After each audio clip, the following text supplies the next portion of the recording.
Good evening students. आज हम ohms law का एक एक्टिविटी जो बड़ी इंटरेस्टिंग है और जो दो चीज़ों के बीच में है, एक है वोल्टेज और एक है करंट। अगर वोल्टेज बढ़ा दूँ तो क्या फ़र्क पड़ेगा और करंट बढ़ा दूँ तो क्या फ़र्क पड़ेगा, या वोल्टेज और करंट एक दूसरे के साथ कोई रिलेशनशिप में है या नहीं, उसको समझाने वाली ये एक एक्टिविटी है। तो शुरू करते हैं आज एक्टिविटी 12.1। तो शुरुआत में ही इन्होंने क्वेश्चन पूछा है, is there a relationship between a potential difference across a conductor and the current through it. अगर किसी चीज़ में से इलेक्ट्रिसिटी बह रही है तो उस इलेक्ट्रिसिटी के करंट और उस इलेक्ट्रिसिटी के वोल्टेज के बीच में कोई रिलेशन है क्या, मतलब एक दूसरे के ऊपर क्या वो डिपेंडेंट है। तो उसी को देखने के लिए let us explore with an activity. हम एक एक्टिविटी करके देखते हैं। So activity 12.1, which is the relationship between the potential difference and a current across a conductor। अगर कोई एक कंडक्टर के बीच में हम पोटेंशियल डिफरेंस और इलेक्ट्रिसिटी को मेज़र करते हैं तो क्या रिलेशन बनता है उसको हम देखेंगे।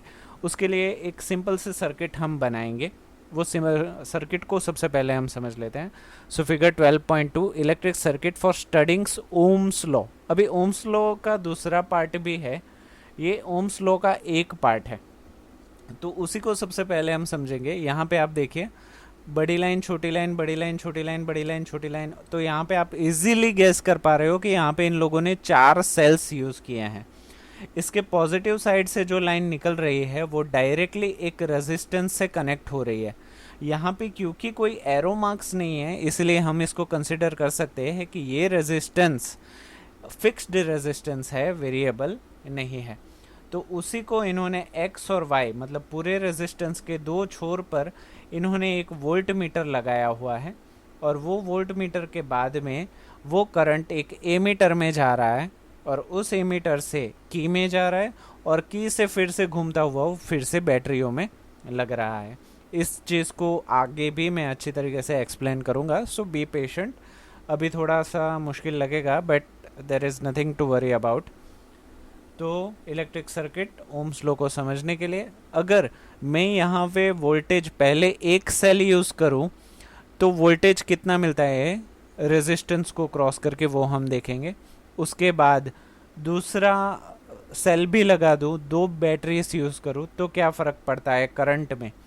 तीसरा सेल यूज़ करूँ तो क्या फ़र्क पड़ता है, चौथा सेल यूज़ करूँ तो क्या फ़र्क पड़ता है, उसको हम देखेंगे। यहाँ पे अगर आप एक चीज़ आपको ध्यान देना पड़ेगा कि ये जो रेजिस्टेंस है वो वोल्टेज यहाँ पे भी कम हो जाएगा। तो आपको जो रीडिंग्स लेने हैं वो ये वाले नहीं लेने हैं, ये वाले लेने हैं कि यहाँ पे वोल्टेज कितना आ रहा है और यहाँ पे करंट कितना दिखा रहा है, और इन दोनों के बीच में क्या रिलेशन है वो हम देखेंगे। ये जो वोल्ट मीटर है या तो आप इंडिविजुअल बैटरीज यूज़ कर सकते हो या दूसरी भी चीज़ अवेलेबल रहती है जो प्लग इन वाली रहती है, प्लग लगा दिया और वोल्टेज आप चेंज कर सकते हो। जैसे पंखे को रेगुलेटर से चेंज करते हो ना, वैसे तरीके से वोल्टेज भी चेंज कर सकते हो। एक ऐसा इंस्ट्रूमेंट भी आता है। तो इसी चीज़ को हम आगे देखते हैं। Set up a circuit as shown in figure 12.2 consisting of nichrome wire X Y of length. यहाँ पे एक्स वाई पे निक्रोम रेजिस्टेंस इन्होंने यूज़ किया है से 0.5 मीटर, आधे मीटर की लेंथ का निक्रोम वायर इन्होंने यूज़ किया है। से 5 मीटर एंड एमीटर, एक एमीटर भी यूज़ किया है, वोल्ट मीटर भी यूज़ किया है, and 4 cells of 1.5 volt each. यहाँ पे 4 सेल है 1.5 वोल्ट ईच, मतलब टोटल यहाँ पे सीरीज में लगे हैं तो 1.5 1.5 1.5 टोटल 6 वोल्ट हो गए अगर चारों को अगर लाइन में लगा रहे हो तो निक्रोम जो हम वायर यूज़ कर रहे हैं वो एक्चुअली है एक रेजिस्टेंस, बट वो दिखने में एक वायर जैसा ही है। तो उसका शेप ऐसा मत सोचेगा कि वो हार्ट बीट के टाइप का होगा, no, it looks like a simple wire. वो एक एलोय है जो निकल, मेटल, क्रोमियम और मैंगनीज और आयन को मिला करके बनता है। First use only one cell as the source in the circuit. सबसे पहले एक्सपेरिमेंट को शुरू करने के लिए एक सेल से शुरुआत करें। तो ये पूरी सर्किट हमने बना ली। अगर मैं यहाँ पे 4 बैटरीज यूज़ करता हूँ तो इस बैटरीज को आप सीरीज में इस तरीके से लगाएंगे, वन के बाद वन। एक जैसे आप टॉर्च में सेल्स लगाते हैं उसी तरीके से यहाँ पे बैटरीज लगाएंगे वन बाय वन। समझ रहे हैं? Very good. दूसरी चीज यहाँ पे पॉजिटिव वायर कनेक्ट होके जा रहा है रेजिस्टेंस में, और ये रेजिस्टेंस क्योंकि फिक्स्ड रेजिस्टेंस है तो यहाँ पे आप ऐसे रेजिस्टेंस लगा सकते हैं। मान लीजिए कि आपके पास इस तरीके के रेजिस्टेंस अवेलेबल नहीं है, फिक्स रेजिस्टेंस अवेलेबल नहीं है, तो क्या एक्सपेरिमेंट नहीं होगा? नहीं, ऐसा नहीं है। अगर आपके पास ये रेजिस्टेंस अवेलेबल नहीं है तो गो फॉर रियोस्टेट। आप रियोस्टेट यूज़ कर दो, और इसका जो हैंडल है, जो मूवेबल पार्ट है, उसको कोई भी एक इन दोनों के बीच में कहीं पे भी लाके छोड़ दीजिए। आप उसको घड़ी घड़ी चेंज मत कीजिएगा। इसी को फिक्स रेजिस्टेंस की तरह यूज भी कर सकते हैं अगर आप उसके ऊपर मूवेबल पार्ट को हिलाएंगे नहीं तो। इन दोनों के छोर पे यहाँ पे पैरेलल में वोल्ट मीटर कनेक्ट कर दिया है, तो आप एक वोल्ट मीटर भी लगा दीजिए। इसका ये पॉजिटिव पार्ट यहाँ पे कनेक्ट कर दीजिए, दूसरा नेगेटिव पार्ट यहाँ पे कनेक्ट कर दीजिए। तो ये रेजिस्टेंस के बीच का कितना वोल्टेज है वो आपको दिखाएगा। आप बोलोगे कि सर अगर यहाँ पे मैं एक बैटरी यूज़ करूँ 1.5 वोल्ट की, तो क्या यहाँ पे वोल्ट मीटर 1.5 ही दिखाएगा क्या? नहीं। अगर आप इसको सिंपल वायर पे लगाते तो 1.5 वोल्ट दिखाता यहाँ पे और यहाँ पे, पर क्योंकि ये रेजिस्टेंस के थ्रू लग रहा है इसलिए वोल्टेज भी कम हो जाएगा। तो इसके बाद जब आप वोल्ट मीटर से मेज़र करने के बाद वायर से कितना करंट बच रहा है उसको मेज़र करने के लिए एक एमीटर भी लगा दीजिए, ताकि आपको पता चले कि कितना करंट बचा अभी खर्च होने के बाद। उसके बाद एक की लगा दीजिए। इस की को जब आप ऑपरेट कर रहे हो ऑन कंडीशन में रखिए, और जब आप सेल बदल रहे हो तब आप उसको ऑफ कंडीशन में रख दीजिए, प्लग निकाल दीजिए। उसके बाद हमने की भी लगा दी, तो पूरी सर्किट हमारी इसी तरीके से कंप्लीट हो गई। बस वायर लगाना बाकी है, जो आप मुझे लगता है तब तक फिजिक्स की लैब में कर लोगे। So note the reading in the ammeter for the current reading for the voltmeter V for the potential difference across the nichrome wire XY in the circuit। तो जब आप एक सेल लगाओगे तब वोल्ट क्या आ रहा है, करंट क्या आ रहा है, एक टेबल में लिख लीजिए। Tabulate them in the table given। Next, connect two cells in the circuit and note down the respective readings in the ammeter and voltmeter for the values of the current through the nichrome wire and the potential difference across the nichrome wire। यहाँ पे देखिए nichrome wire 3-4 बार लिख लिया। Exams में आपको भी कुछ ऐसा ही करना है। जब आपको स्टेप्स लिखने हो एक्सपेरिमेंट के, या लैब में जब आप स्टेप्स लिख रहे हो, तो इन्होंने बस छोटी सी चीज़ को बड़ा चढ़ा के लिखा है। अगर आपको भी ऐसे ही लगता है तो आप कीजिए, वरना मुझे लगता है तब तक सिंगल जितने स्टेप सिंपल लिखोगे उतने ज़्यादा मार्क्स आप ऑब्टेन कर पाओगे। पर यहाँ पे इन्होंने बैक बेंचर वाली सिस्टम यूज़ की है।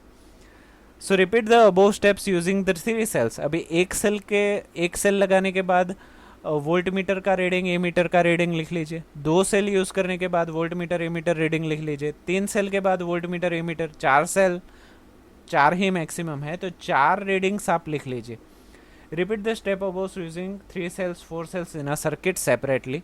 Calculate the ratio of V to I volt upon ampere for the pair of potential difference V and current I।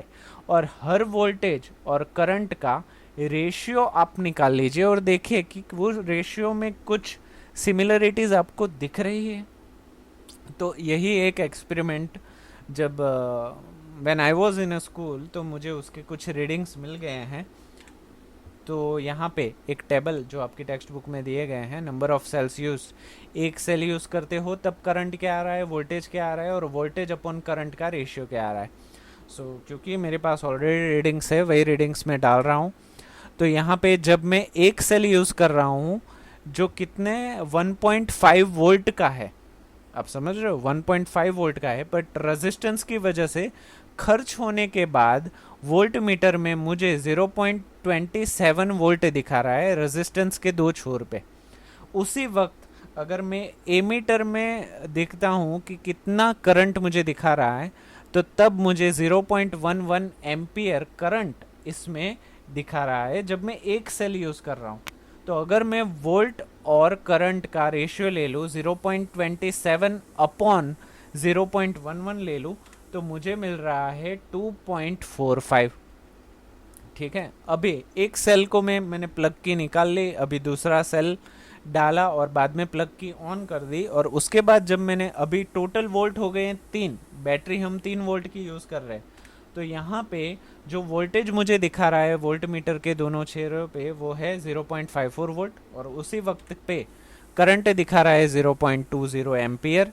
और इन दोनों का अगर रेशियो ले लो 0.54 अपॉन 0.20, तो मुझे मिल रहा है 2.7।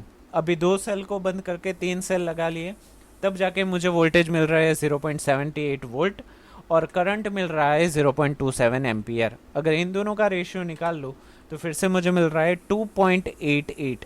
अभी 3 सेल भी छोड़ दिया, अभी 4 सेल का जब मैं निकाल रहा हूँ वोल्टेज मिला 0.98 वोल्ट, करंट मिला 0.36 एम्पियर, और इन दोनों का रेशियो मुझे मिल रहा है 2.72। अभी आप बोलोगे कि सर ये सारे जो आपने रेशियो निकाले वो 2 के आसपास ही ज़्यादा घूम रहे हैं, 2.45, 2.7, 2.88, 2.72। आप बोल सकते हो कि ये ऑलमोस्ट सिमिलर जैसे दिख रहे हैं। तो अगर मैं एक ग्राफ बना लूँ जिसके एक्स एक्सिस में मैंने एक ग्राफ बना लिया, एक्स एक्सिस पे मैंने डाल दिया करंट, यहाँ पे करंट डिफरेंस 0.1, 0.2, 0.3 और अलग अलग एम्पियर मैंने डाल दिए। यहाँ पे वोल्टेज मैंने डाल दिया, पोटेंशियल डिफरेंस 0.2, 0.4, 0.6, 0.8, और ये मैंने कर दिया। और अगर मैं अभी इस वैल्यूज़ को उस ग्राफ में डाल दूँ, फॉर एग्जांपल 0.11 एम्पियर है तो 0.11 एम्पियर की लाइन, और यहाँ 0.27 वोल्ट की लाइन, तो इन दोनों को यहाँ पे क्रॉस कर दो, एक पॉइंट आपको मिल जाएगा। सिमिलरली सारे पॉइंट्स जब आप इनको इंडिकेट करोगे इस ग्राफ के अंदर, so you will come to know that कि ये सारे पॉइंट्स आपको ऑलमोस्ट एक ही लाइन में मिलेंगे, एक ही लाइन पे। तो आप ये बोल सकते हो या ये समझ सकते हो कि करंट और वोल्टेज एक दूसरे के साथ ही साथ या तो बढ़ रहे हैं या तो कम हो रहे हैं। तो सीधा सीधा संबंध आप ये बोल सकते हो कि जब जब वोल्टेज बढ़ेगा तब तब करंट भी बढ़ेगा। इन द सेम वे जब जब करंट बढ़ेगा in the same way voltage भी बढ़ेगा।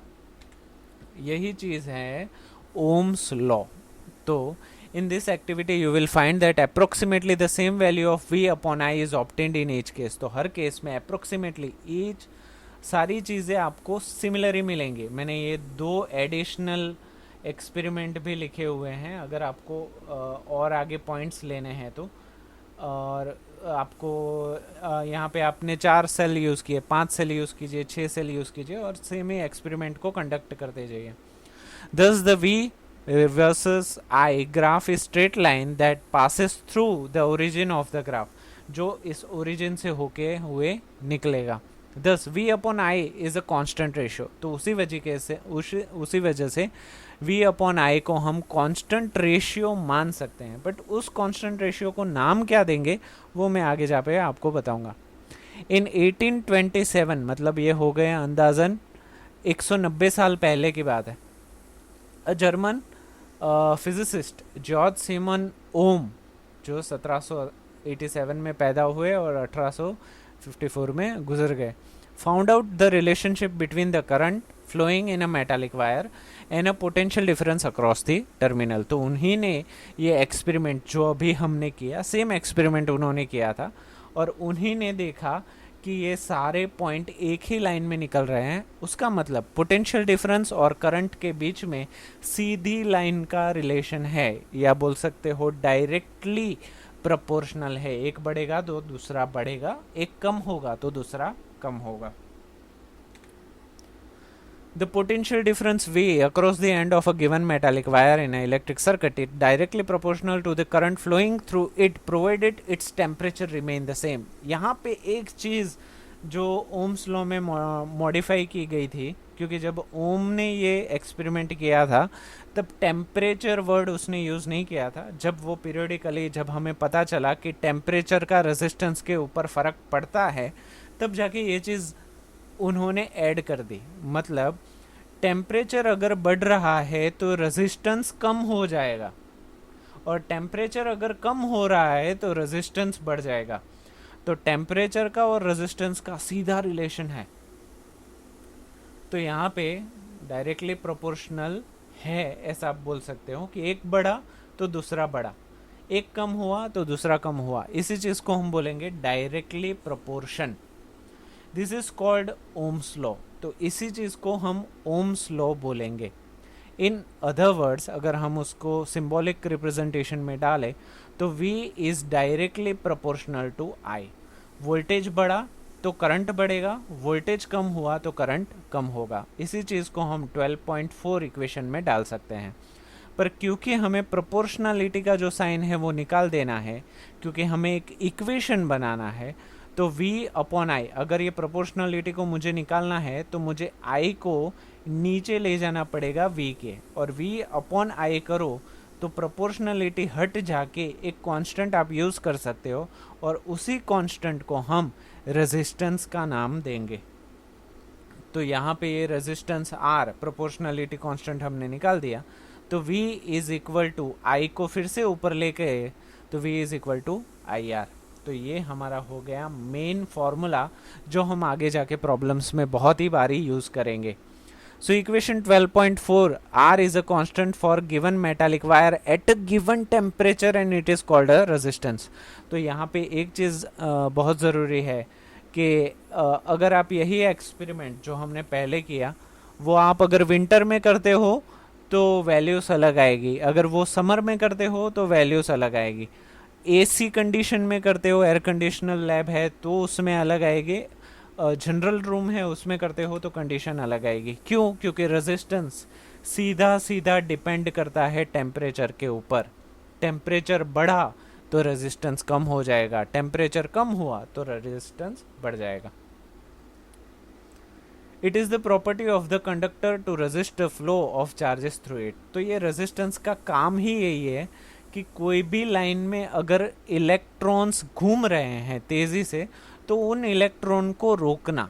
रेजिस्टेंस जितना ज़्यादा होगा उतने ही इलेक्ट्रॉन कम पास हो जाएंगे, कम पास हो पाएंगे। इसका मतलब सीधा ही मैं आपको बताऊं कि लकड़ी में रेजिस्टेंस सबसे ज़्यादा होता है, तो उसका मतलब लकड़ी इलेक्ट्रिसिटी को पास नहीं कर पाएगी। कॉपर में रेजिस्टेंस सबसे कम होता है, उसका मतलब कॉपर बहुत ही अच्छी तरीके से इलेक्ट्रॉन्स को पास कर पाएगा। सेमीकंडक्टर्स में रेजिस्टेंस मीडियम होता है, मतलब वो जितने इलेक्ट्रॉन्स आ रहे हैं उसमें से आधे इलेक्ट्रॉन्स को तो जाने ही देगा। यस, तो यही काम है रेजिस्टेंस का, वो इलेक्ट्रॉन्स को रोक देगा। द एसआई यूनिट इज ओम। तो रेजिस्टेंस का एसआई यूनिट है ओम, जिसको हम ओमेगा सिंबल से यूज करेंगे। ये जो आप ओमेगा एक सर वाला सिंबल देख रहे हो ना, कंधे और सर, तो इस सिंबल को हम बोलते हैं ओमेगा, जो ग्रीक लेटर है। According to Ohm's law R is equal to V upon I, जो हमने पीछे देखा। If the potential difference across the two ends of a conductor is 1 volt, अगर दो छोर के बीच में वोल्टेज दिखा रहा है 1 volt and the current through it is 1 ampere, और उसके बाद जब एमीटर से आप करंट मेजर करते हो वो अगर 1 एम्पियर हो, तो हम ये बोल सकते हैं कि वो जो रेजिस्टेंस हमने प्लेस किया हुआ है उसमें 1 ओम रेजिस्टेंस है। आप समझ रहे हो? इसी चीज में आपको अगर मैं दिखाऊं,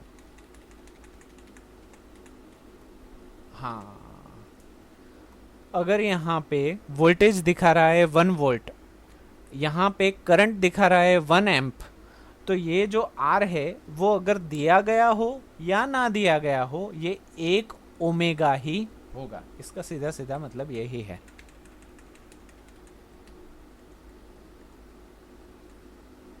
चलिए, इफ द पोटेंशियल डिफरेंस, हाँ ये चीज तो हमने कर ली, that is 1 ohm is equal to 1 volt पर 1 एम्पियर। तो 1 ओम का मतलब है 1 वोल्ट पर 1 एम्पियर। अगर 1 वोल्टेज प्रति 1 एम्पियर है तो उसको हम 1 ओम है वैसे बोल सकते हैं, 1 रेजिस्टेंस बोल सकते हैं। Also from equation 12.5 we get I is equal to V upon R। तो 12.5 जो हमारा है V is equal to IR, तो इसमें अगर आपको R चाहिए तो I को नीचे लेके जाओ, तो V upon I is equal to R। उसमें आई चाहिए तो आर को नीचे लेके जाओ, तो V upon R is equal to I. तो इसी तरीके से एक ही इक्वेशन के तीन अलग अलग इक्वेशन आप बिना याद करे कर सकते हो। तो इसको आप वाहरे अय्यर, जो तारक मेहता का अय्यर है ना, उसी तरीके से याद रख सकते हो, वाहरे अय्यर, तो V is equal to I R, और बाकी सारे तो आप उसी से डिराइव कर सकते हो। It is obvious from equation 12.7 that current through a resistance is inversely proportional to its resistance. If the resistance is doubled, the current gets halved. तो इस इक्वेशन से आप देखिए I is equal to V upon R, मतलब resistance जितना बढ़ेगा voltage, resistance जितना बढ़ेगा उतना ही करंट कम होता जाएगा। तो रेजिस्टेंस और करंट एक दूसरे के इनवर्सली प्रोपोर्शनल है। एक बढ़ा, ये डिनोमिनेटर बढ़ा तो ये कम हो जाएगा, ये अगर कम हुआ तो ये बढ़ जाएगा। ये रिलेशन मैथमेटिकली भी आप देख सकते हो। फॉर एग्जांपल रेजिस्टेंस अगर 2 लूँ तो 1/2 हाफ हो जाएगा। तो अगर मैंने ये चीज़ बढ़ाई 1/4 लिया तो 0.25 हो जाएगा। तो डिनोमिनेटर अगर आप बढ़ाते रहते हो तो ऑब्वियसली ये जो आंसर आने वाला है वो कम ही होता रहेगा। सो हम बोल सकते हैं कि करंट और रेजिस्टेंस एक दूसरे के इनवर्सली प्रोपोर्शनल है, जबकि वोल्टेज और करंट एक दूसरे के डायरेक्टली प्रोपोर्शनल है। तो ये वोल्टेज, करंट और रेजिस्टेंस, आप दोस्तों के साथ ना गेम खेलिए कि वोल्टेज बढ़ा तो करंट बढ़ेगा, रेजिस्टेंस कम होगा, वैसे proportional to its resistance. If the resistance is double, then the current is halved. अगर हम resistance को 2 गुना कर दे तो करंट obviously आधा हो जाएगा। In many practical cases, it is necessary to increase or decrease the current in an electric circuit. बहुत सारे केसेस में, प्रैक्टिकल केसेस मतलब मैं पंखे की ही बात करूँ, जो आपके घर में पंखा घूमता है, आपने देखा होगा कि रेगुलेटर से उसकी स्पीड आप रेगुलेट करते हो। यस, अगर आप पंखा 1 पे घुमाओगे तो लाइट बिल कम आएगा? नहीं। अगर आप पंखा 5 पे घुमाओगे तो लाइट बिल ज़्यादा आएगा? नहीं। पंखा 1 पे घूमे, 2 पे घूमे या 5 पे घूमे, लाइट बिल सेम ही आएगा। क्यों? क्योंकि आप उसकी सप्लाई में चेंज नहीं कर रहे, आप उसके लाइन में रेजिस्टेंस बढ़ा रहे हो। फॉर एग्जाम्पल, जो आपका रेगुलेटर है वो अगर आप 1 पे करते हो, उसका मतलब आपने रेजिस्टेंस बढ़ा दिया है, उसी वजह से पंखा धीरे घूमता है। जबकि आप रेगुलेटर को 5 पे करते हो तो आपने रेजिस्टेंस कम कर दिया, उसी वजह से पंखा तेज घूम रहा है। तो ये सारी चीज़ें इंटरलिंक्ड है। इसी वजह से अगर पंखे की स्पीड अगर रेगुलेट करनी है या मोटर की स्पीड रेगुलेट करनी है तो आपको उसकी लाइन में रेजिस्टेंस डालना ही पड़ेगा, तभी जाके आप उसकी स्पीड को बढ़ा या कम कर सकते हो। तो प्रैक्टिकल बेसिस में रेजिस्टेंस का बहुत ज़्यादा उपयोग है। A component used to regulate current without changing the voltage source is called variable resistance. तो ऐसा रेजिस्टेंस जो वोल्टेज में फ़र्क लाए बिना रेजिस्टेंस चेंज करके बनाया जाए, तो उस कंपोनेंट को वेरिएबल रेजिस्टेंस या रियोस्टेट, जो मैंने अभी आपको फिगर में दिखाया था लास्ट ऑनलाइन सेशन में, वही चीज़ हम यूज़ कर सकते हैं। हमारा जो घर में रेगुलेटर है ना, वो भी एक छोटे टाइप का रियोस्टेट ही है। In an electric circuit a device called rheostat is often used to change the resistance in the circuit. तो सर्किट के अंदर रेजिस्टेंस को वेरी करने के लिए जो इंस्ट्रूमेंट यूज होता है उसको हम रियोस्टेट बोल सकते हैं। तो एक्टिविटी 12.2 को हम लेंगे नेक्स्ट ऑनलाइन सेशन में। आज के लिए बस इतना ही। पूरा अगर मैं आपको एक ही लाइन में बताऊं तो वोल्टेज बढ़ने से करंट बढ़ेगा, करंट के बढ़ने से भी वोल्टेज बढ़ेगा, रेजिस्टेंस के बढ़ने से करंट कम हो जाएगा और रेजिस्टेंस के कम होने से करंट बढ़ जाएगा। ये पूरी चीज़ हमने एक ही एक्टिविटी में समझ ली। तो आज के लिए बस हम इतना ही रखेंगे। अगर आपको कोई डाउट रह गया है तो आप कमेंट कीजिए ताकि मैं जल्द से जल्द उसको सॉल्व कर सकूं। टिल देन रिवाइज करते रहिए और थैंक यू सो मच।